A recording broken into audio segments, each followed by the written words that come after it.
que se praticavam debaixo de frondosos arvoredos, né? Quadro histórico cronológico da Mesopotâmia. Tudo o que dissermos em matéria de cronologia, não só da Mesopotâmia, mas de toda a história antiga, é relativo e bastante flutuante. Um quadro cronológico completo pode ser alterado dependendo da descoberta de um caco de cerâmica e mais ainda da interpretação que determinados sumeriologistas ou assiriólogos derem à peça encontrada. Tratar com datas da história antiga é pisar em ovos. Naturalmente, cronologia é matéria para especialistas.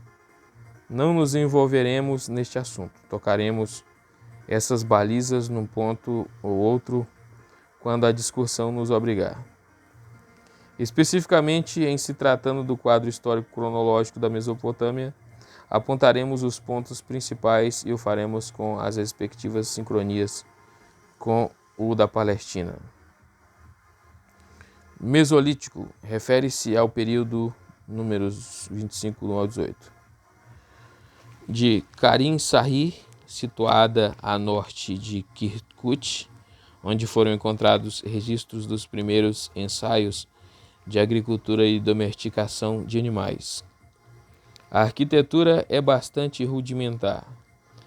Na Palestina, reponta Enan ou Ain Malalak.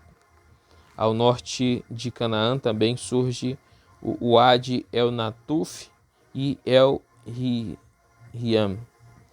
O Neolítico é um período do classicismo, onde encontramos estágios culturais bem definidos. Os três principais são: primeiro, Garmo, localizada a nordeste de Kirkuk, uma aldeia agrícola, 4.740 a 4.360 a.C. Outras mais antigas ainda comprovadas pelo carbono 14. Nesse mesmo período, na Síria, aparece o Garit 5.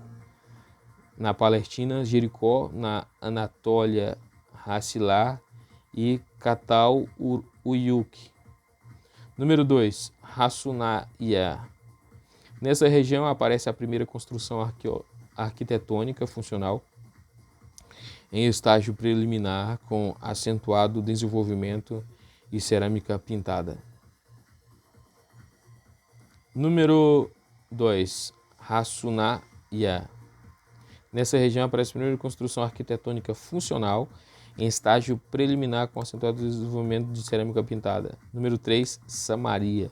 Aqui foram encontrados fragmentos de cerâmica com desenhos bastante abstratos e figurativos. Calcolítico. Assinalam-se os seguintes períodos culturais na Mesopotâmia. Primeiro, Tel Halaf, agora representado por Aspasia, com cerâmica decorada com motivos figurativos, abstratos e geométricos. Em Aspasia aparecem as célebres construções em forma de colmeia, datadas de 5.000 a.C.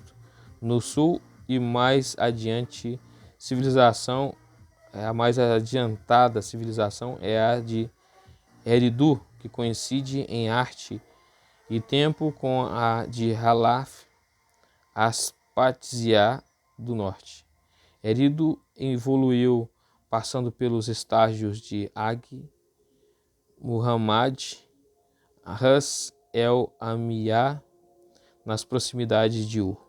Começou a 4.500 a.C., cerâmica decorada, monocolor, com motivos geométricos, arte plástica, com figuras ofídicas, acentuado o desenvolvimento na economia agrária.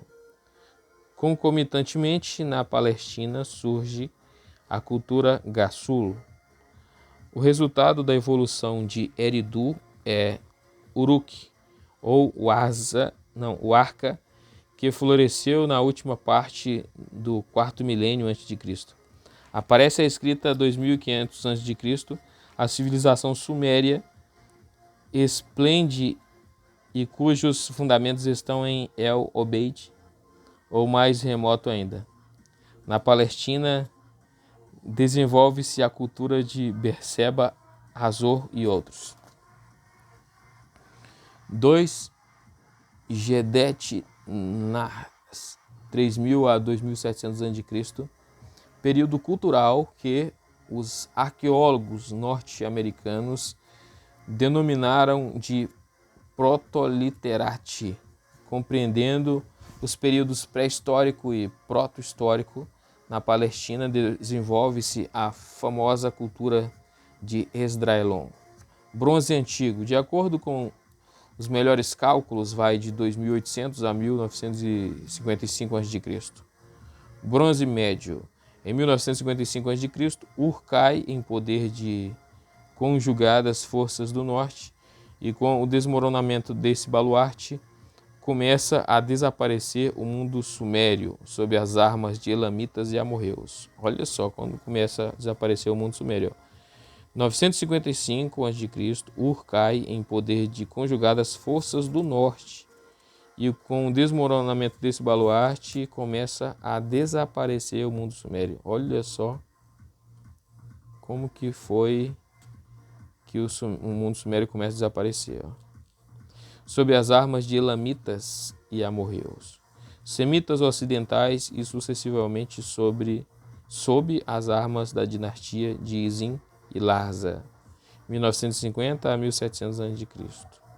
A Assíria, 1836 a 1750 e 1690 a.C. Da Babilônia, a principal, 1836 a 1531 a.C. E de Mari, século XVIII a.C. Nesse tempo, os huritas penetram e se estabelecem no fértil crescente, no alvorecer do segundo milênio, conhecido também como período babilônico antigo, a época de Abraão. A figura de destaque dessa época é Hammurabi, 1928 a 1886, e na cronologia baixa, 1728 a 1686. A cultura mesopotâmica esplende de Babilônia, Assur e Mari, e alcança Elam, Kurdistã, e chega ao Mediterrâneo por Alepo e Alalá. Nos meados do segundo milênio, os cassitas invadem o sul. A hegemonia do fértil crescente passa por Mitanni, Ati e Egito, nenhuma delas mesopotâmica. A propagação de cultura sumeriana é feita...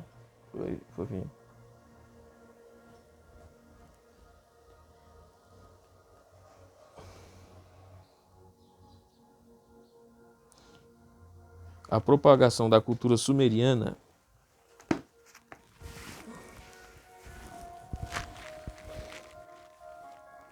é feita através da escrita acadiana, que atingiu Creta na famosa escrita linear datada de 1600 a 1400 a.C. No norte da Mesopotâmia ressurge a Síria, 1690 a 1400 a.C. É o Médio Império, que continuou até o ano 1000 a.C. Os arameus se instalam na Assíria e Babilônia até o ano 930 a.C., quando a Síria aparece como o grande império, com capital em Nínive, sobre o rio Tigre, 930 a 612 a.C. Nesse tempo surge o Império Neobabilônico, que vai de 626 a 539 a.C., com Nabopolassar e Nabucodonosor em 597 a.C. Nabucodonosor toma Jerusalém em 586 a.C., exila os judeus em 539 a.C., os persas restauram os judeus na Palestina, aos persas sucedem os gregos, 311 a.C., os partos, 356 a.C., os sassânidas, 226 a.C., e de 637 e depois de Cristo até nossos dias, os árabes dividem entre si os territórios da Mesopotâmia, da Média e da Pérsia. Canais da Mesopotâmia. As terras da Mesopotâmia, cobertas com uma camada sedimentária de 1 a 4 metros de espessura, é de formação interglacial, 9000 a.C. No norte da Mesopotâmia predominava a seca, que prejudicou grandemente a lavoura. No sul era o contrário, as enchentes de período pluvial, outubro-novembro, ou no degelo dos maciços montanhosos da Armênia, março-abril, inundavam a Baixa Mesopotâmia, causando também sérios prejuízos. Para resolver o angustiante problema da seca, os sumérios descobriram um sistema de canais e subcanais para irrigar suas terras. Posteriormente, a técnica foi aperfeiçoada pelos babilônicos. Textos dos mais antigos mencionam frequentemente os canais e os diques. Esses canais beneficiavam toda a região no norte, castigado pela seca, trouxeram vida nova no sul, onde as inundações prejudicaram as terras, com a formação de grandes pântanos. Os canais drenaram a região. Escavações realizadas em Sumer, 1953 a 1954, mostraram uma imensa rede de canais, quase todos desaparecidos, sob sedimentação posterior. As águas do Tigre e do Eufrates eram canalizadas tanto para dentro como para fora do Vale da Mesopotâmia, isto é, para leste do Tigre e oeste do Eufrates, através de grandes canais que eram como que caudalosos rios, como é o caso de Quebar. Ezequiel 1:3. Ao longo dos canais floresceram importantes cidades, hoje mortas e sepultadas sob desoladores tutulo. Um tipo de sítio arqueológico, Edith Allein, afirma sobre a importância dos canais. O próprio governo da cidade ou do país mantinha abertos os canais.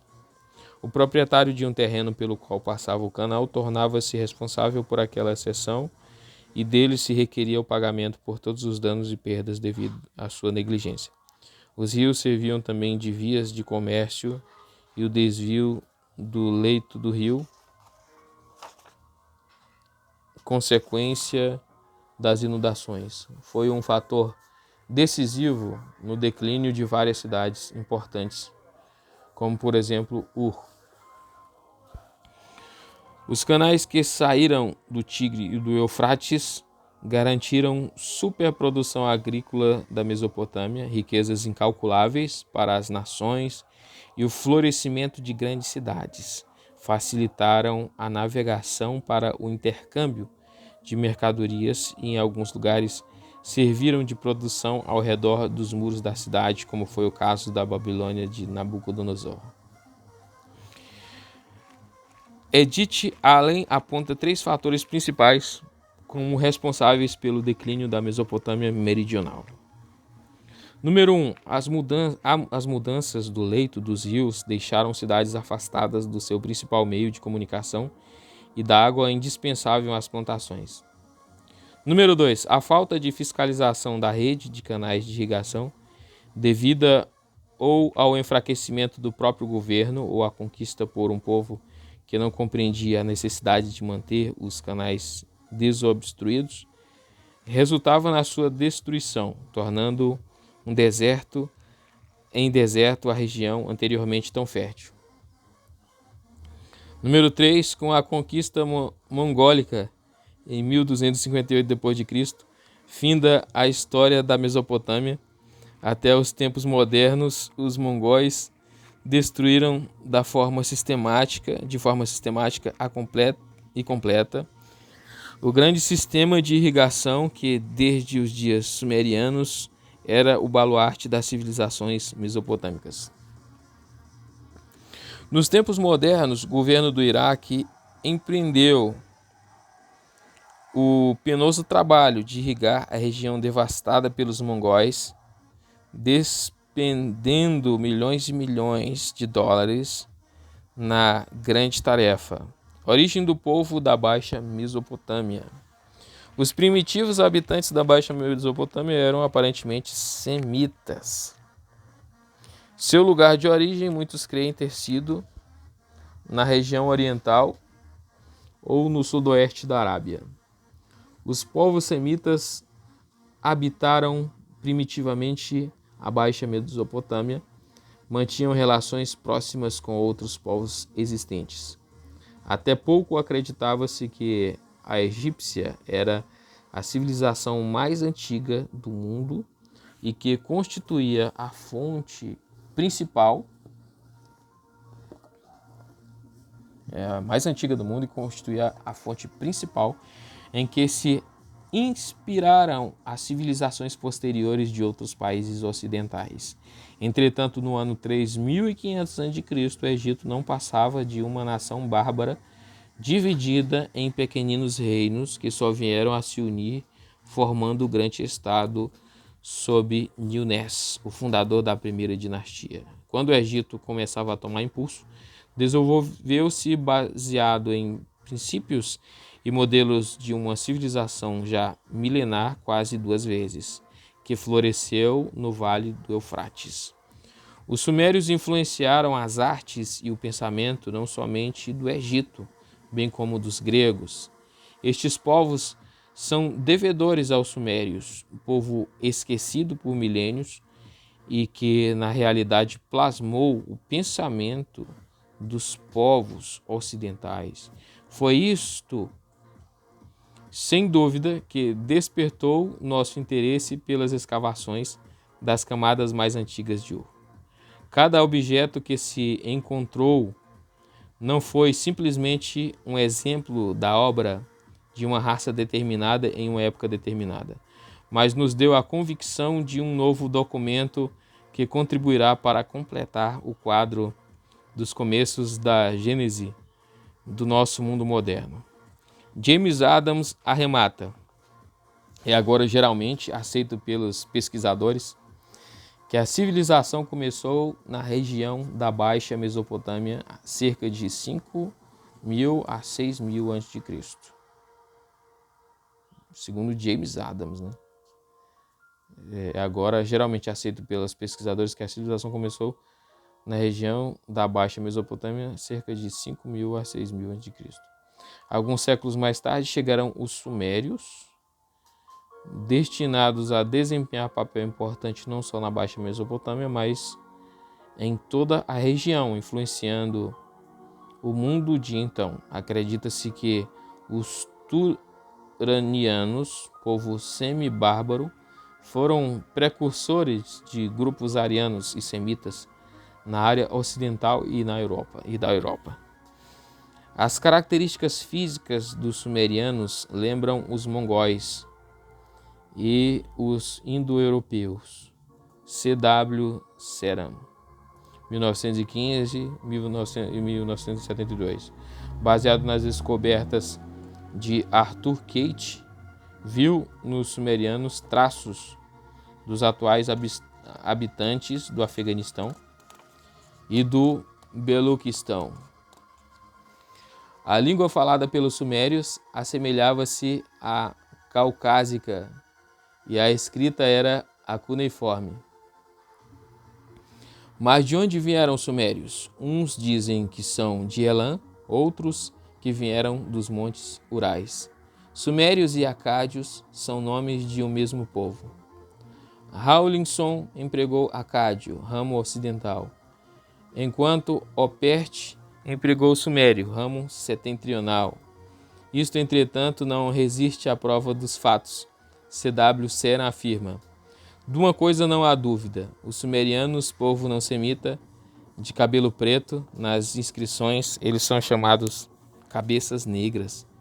Foram os últimos a chegar ao grande delta do Tigre-Eufrates. Antes deles, a terra já estava povoada, provavelmente por dois ramos diferentes da raça semita. Mas os sumerianos trouxeram Mas os sumerianos trouxeram consigo uma civilização superior, completa e perfeita em suas linhas fundamentais, que impuseram aos semitas semibárbaros. Onde formaram eles essa civilização? A arqueologia ainda não pode responder a esta pergunta. Leonardo Woolley afirma que os acádios eram semitas e os sumerianos não semitas. A conclusão de Woolley nega identidade entre as duas raças, ainda que tenham vivido em estreitas relações até chegarem a uma amalgamação completa. Geograficamente, os acádios ocuparam a Alta Mesopotâmia e os sumerianos a Baixa. Ernest Alfred Wallace Budge, 1957-1934, afirma: no deserto dos tempos houve uma amálgama racional resultando na substituição do tipo distintivo sumério pelo semítico, que decididamente era mais numeroso, mas o elemento cultural mais forte, representado pelos sumérios, sobreviveu a essa amálgama semita e enriqueceu a cultura de toda a Mesopotâmia durante muitos séculos. É bem provável que Suméria atinja o mundo atual em vários pontos, moralmente através da herança do povo hebreu. Samuel Kramer tem sobre a origem dos sumérios, que chama de problema sumério, uma palavra oportuna, ou Samulo. Em resultado das escavações dos níveis pré-históricos de numerosas estações nestas últimas décadas, a mais remota fase cultural da Baixa Mesopotâmia está dividida por geral acordo e, segundo certo número de critérios arqueológicos apropriados, em dois períodos distintos: o período Obeid, cujos vestígios foram encontrados por toda a parte na camada imediatamente acima do solo virgem, e o período de Uruk, cujos vestígios cobrem os dos períodos de Obeid. Além disso, o período de Uruk subdivide-se em dois principais estádios, uma época antiga e uma mais recente. É deste último estágio do período de Uruk que datam os sinetes cilíndricos e as primeiras placas com inscrições. E como, segundo os conhecimentos atuais, a linguagem representada nessas placas, apesar de caráter largamente pictográfico dos signos, parece ser sumério. A maior parte dos arqueólogos admite que os sumérios estavam já na Mesopotâmia, na segunda época do período de Uruk. É a respeito do mais antigo período de Uruk e do mais antigo período de Obeid que nos encontramos perante um muito sério conflito de opiniões.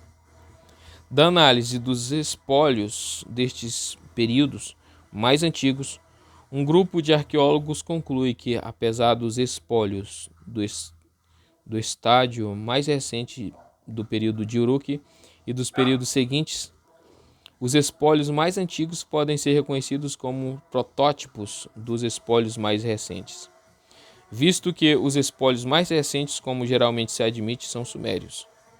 Os espólios mais antigos devem igualmente ser atribuídos aos sumérios. Em consequência, este grupo conclui que os sumérios foram os primeiros ocupantes da Mesopotâmia. Outro grupo de arqueólogos, depois de ter analisado praticamente os mesmos dados arqueológicos, chega a uma conclusão exatamente oposta.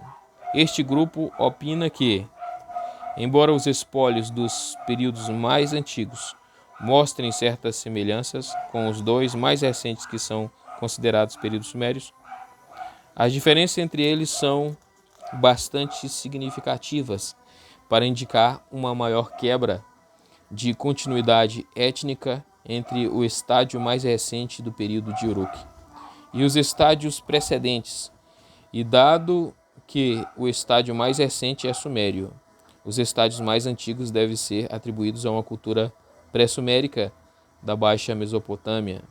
Em conclusão, na opinião deste grupo de arqueólogos, os sumérios não foram os primeiros ocupantes dessa região. A solução do problema sumério chega mais ou menos a um beco sem saída. A mera acumulação do material arqueológico de novas pesquisas pouco contribuirá para que se saia do ponto morto, porque as provas fornecidas pelos novos achados serão certamente interpretadas segundo uma ou outra teoria. O que é necessário são as novas provas, baseadas em dados diferentes, na essência e no gênero dos necessariamente ambíguos espólios de que até agora nos temos socorrido. É este o motivo porque são tão importantes os poemas épicos sumérios e a idade heróicas que revelam, pois fornecem novos e significativos critérios de caráter puramente literário e histórico. É claro que a demonstração que neles se fundamenta é, de modo algum, evidente e direta, visto não conterem os textos antigos qualquer indicação explícita sobre a chegada dos sumérios à Mesopotâmia. Ela é aduzida e deduzida de um estudo do modelo cultural e do fundo histórico da idade heróica da Suméria quando comparada com as já conhecidas idades heróicas da Grécia e Índia e dos germanos. Concluímos então que, número 1, o sul do vale da Mesopotâmia foi primitivamente habitado por um povo semita semibárbaro. Número 2, o norte da região foi habitado também por semitas. Número 3, o sul da Mesopotâmia, conhecido como Caldeia, foi dominado por um povo vindo dos Urais ou outro lugar chamado Sumério. Número 4, os sumérios não eram semitas. Número 5, eles eram um povo adiantado, grandemente desenvolvido, que se dedicou a obras de colossais construções e engenhos de guerra, às letras, ao comércio, à navegação, à agricultura, à astrologia. O arqueólogo Leonard Woolen arremata: se o esforço humano tiver de ser julgado apenas por seus resultados, então os sumerianos merecem ocupar um lugar de honra, se não um lugar de preeminência. Se forem julgados por seu efeito na história humana, merecerão um lugar muito mais alto. Sua civilização, que iluminou um mundo mergulhado em profunda barbárie, constituiu um primeiro impulso. Já passamos aquela fase em que fazíamos remontar a origem de todas as artes à Grécia. E acreditávamos que a própria Grécia se tinha soltado completa como Palas na cabeça de Zeus Olímpico. Verificamos como esta flor da civilização tirou sua força vital dos lírios dos habitantes da Fenícia, de Creta, da Babilônia e do Egito. As raízes vão ainda mais longe. Atrás de todos estes povos estão os sumérios. Comprova-se deste modo, pela pá arqueológica, a antiguidade da Suméria. A cidade de Ur ficava nesta região. Abraão era filho dessa cidade, como mostra a palavra de Deus, Gênesis 11:31. Quando Abraão nasceu, Ur já fora possuída pelos acádios, que eram semitas, porém a cultura dos sumérios prevalecia e exercia poderosa influência. Deu-se então entre os sumérios e seus dominadores exatamente o que se deu entre gregos e romanos. Estes venceram os gregos pelas armas, mas os gregos prevaleceram pela cultura. A influência suméria estava presente em toda a Mesopotâmia. Nada se ombreava com ela. O grande patriarca Abraão era fruto dessa civilização maravilhosa. Os dois começos da humanidade. A Bíblia declara em Gênesis 2:7 que Deus criou o homem do pó da terra e lhe soprou nas narinas o fôlego de vida, e por isso o homem passou a ser alma vivente. Por Gênesis 2, do 8 a 17, sabemos que o Senhor Deus plantou o Jardim do Éden na banda do Oriente, pela localização de 2 dos 4 braços do rio que saía do Éden, o Tigre e o Eufrates, sabendo que o primeiro berço da humanidade foi o vale da Mesopotâmia. Foi nesse vale paradisíaco que Deus criou o homem, depois a primeira mulher, e foi aqui ainda que Deus vivia com o homem e onde se travou a primeira batalha da mulher com o diabo, na qual o homem foi enviado. O primeiro casal transgrediu a ordem de Deus, pecou, perdeu o acesso à árvore da vida e foi expulso da presença de Deus.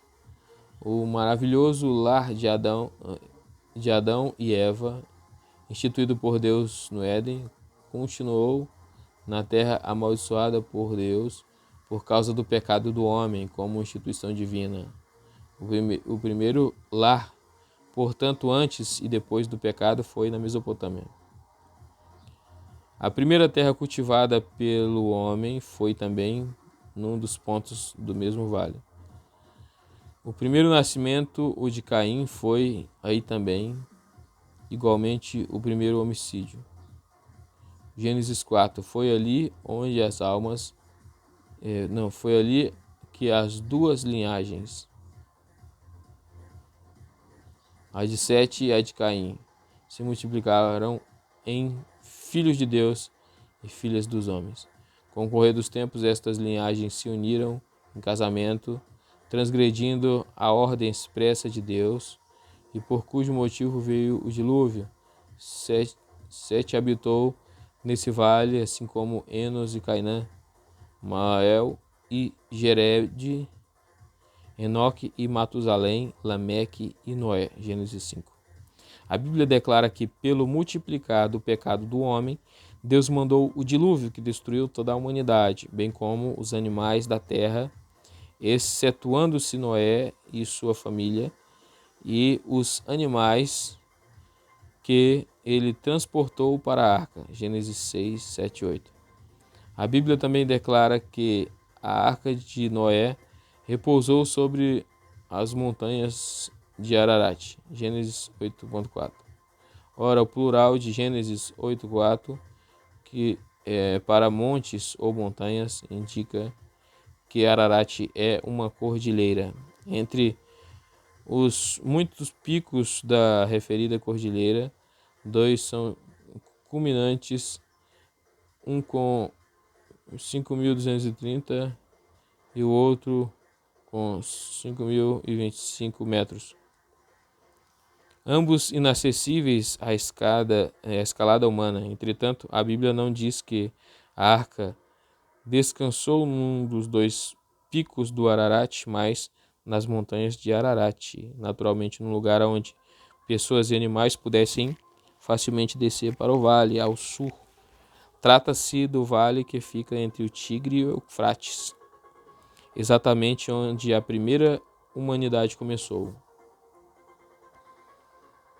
Pela geografia apresentada em Gênesis 10, sabemos que o vale da Mesopotâmia foi o berço da humanidade que povoou a terra após o dilúvio.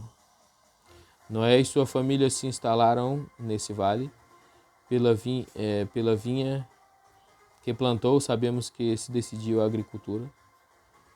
A humanidade continuaria com Sem, Cã e Jafé. A minha convicção é de que os filhos de Noé nunca saíram do vale da Mesopotâmia. Que os 3 filhos de Noé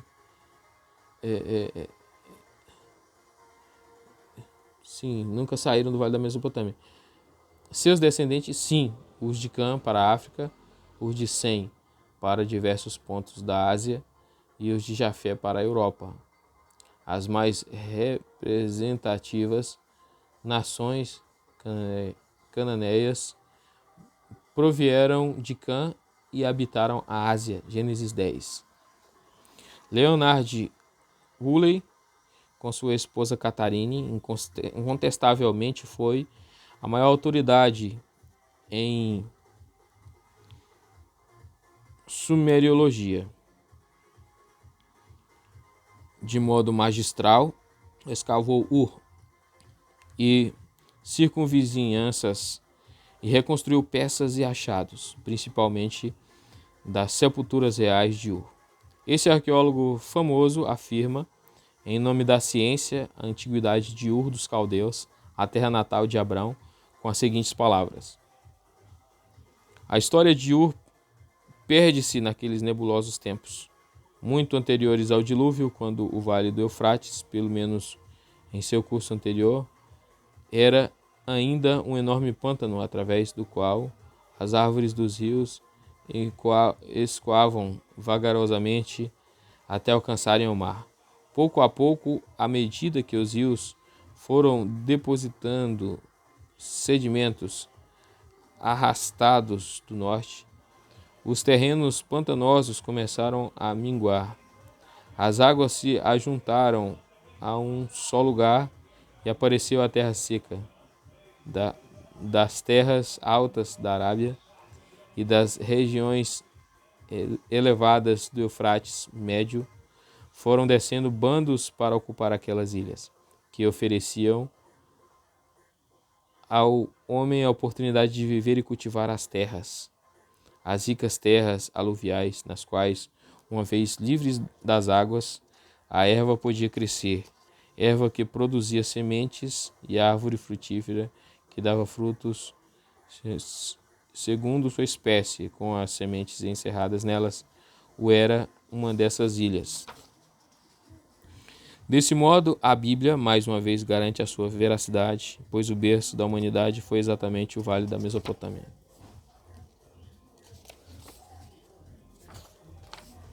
Woolley diz ainda que em Ubaid, cidade a 6 quilômetros de Ur, encontrou vestígios de uma civilização anterior ao dilúvio e afirma: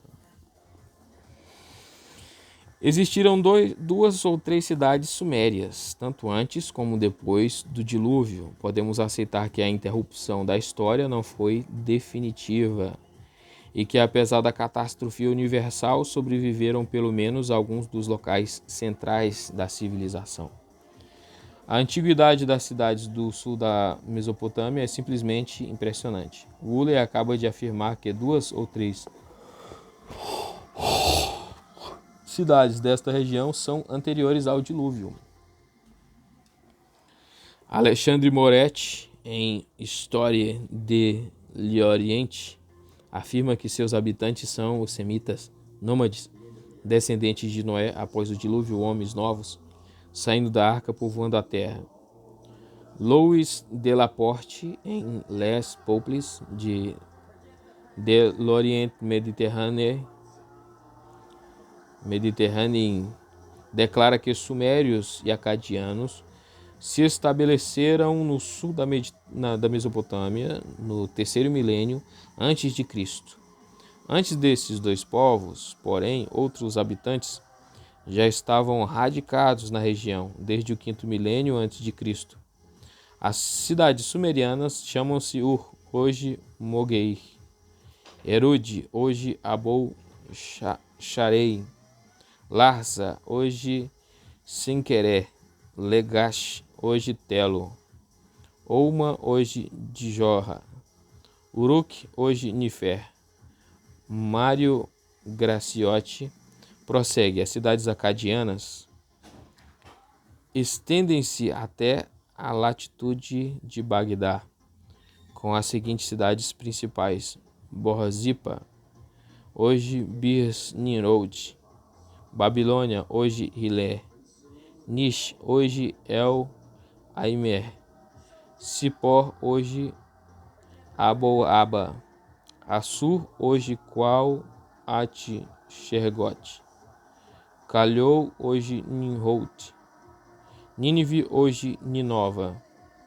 Essa antiguidade deixa o Egito nada menos de 1000 anos atrás e a Grécia cerca de 2000. Os sumérios tiveram uma concepção política que se tornou precursora da ideia de cidade-reino, ou, segundo os gregos, autônoma. Os sumérios, entretanto, conseguiram isso nada menos de 1500 anos antes.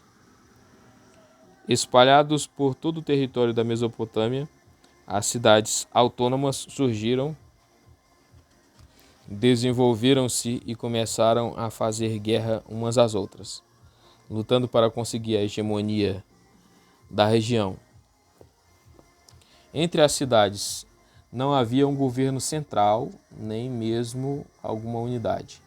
As cidades mais antigas da região são Eridu, a mais meridional do Golfo, reconhecida como o berço da civilização suméria.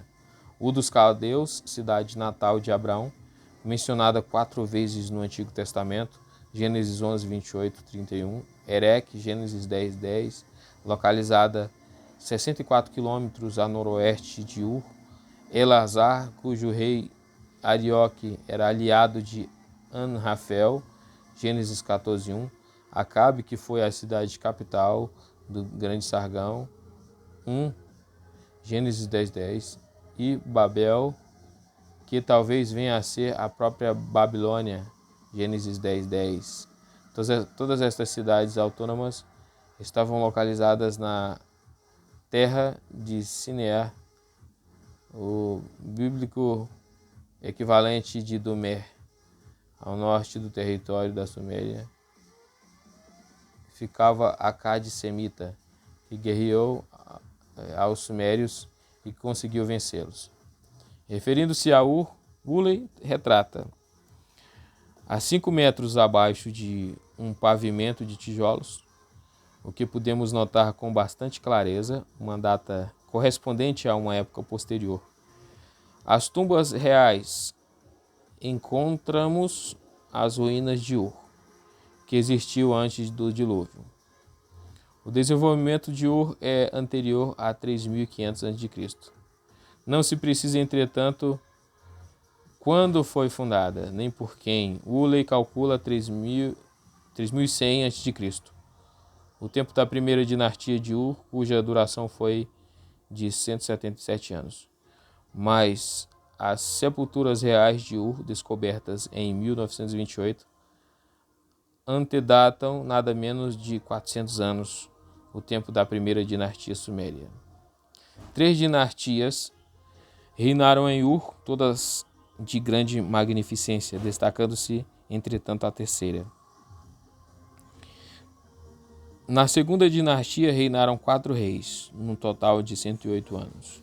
Segundo estes dados, a terceira dinastia começou em 2178 a.C., com Ur-Nanu, seu fundador e talvez o mais notável representante, e terminou com Ibbi-Sim em 2170 a.C.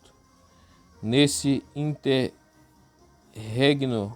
de quase 1000 anos, as riquezas de Ur oscilaram com 2 derrotas ou vitórias no campo de batalha. No tempo da terceira dinastia, Ur foi subjugada por Kis, Erech e Akkad. A cultura suméria exerceu influência decisiva sobre Elam, Akkad e Babilônia. Guerras entre os estados da Mesopotâmia enfraqueceram Ur consideravelmente, dando a Elam a oportunidade de vencê-los sem muita dificuldade. A invasão elamita ocorreu em 2170 a.C. Foi nesse período que Anrafel, rei de Sinear, Arioque, rei de Elazar, Kedorlaomer, rei de Elam, e Tidal, rei de Gion, invadiram Canaã e foram derrotados por Abraão e seus aliados nas proximidades de Damasco. James Adams afirma sem receios: Anrafel, o grande Hammurabi. Já que mencionamos o nome Hammurabi, vale a pena tocarmos ainda que, de passagem, no cruciante problema da cronologia mesopotâmica. Tudo gira em torno do grande Hammurabi. Em agosto de 1933, um oficial do exército francês, chamado Kabani, foi atender no norte da Síria a um grupo de beduínos que, ao sepultarem um defunto, encontrara uma enorme estátua. O governo francês, uma vez avisado do ocorrido, enviou André Parrot, que descobriu e desenterrou o famoso Reino de Mari. Os arquivos cuneiformes desse reino, traduzido por Parrot, propuseram um recuo de mais ou menos 2 séculos na cronologia da Mesopotâmia, obrigando todo o Oriente Médio a uma revisão de sua cronologia. André Parrot discute exaustivamente o problema cronológico da Mesopotâmia. Apresenta 2 tábuas cronológicas, tomando por base o rei Hammurabi. Número 1. Antes das descobertas de Mari. Antes da descoberta dos arquivos reais de Mari, os arqueólogos atribuíram a Hammurabi as seguintes datas: Operte, 2394 a 2339.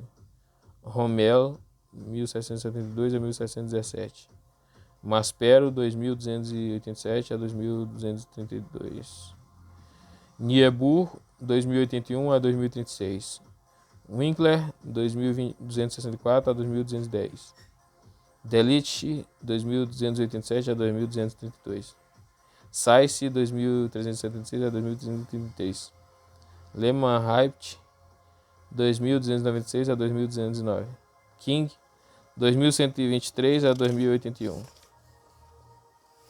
Ed Meyer, 2123 a 2081.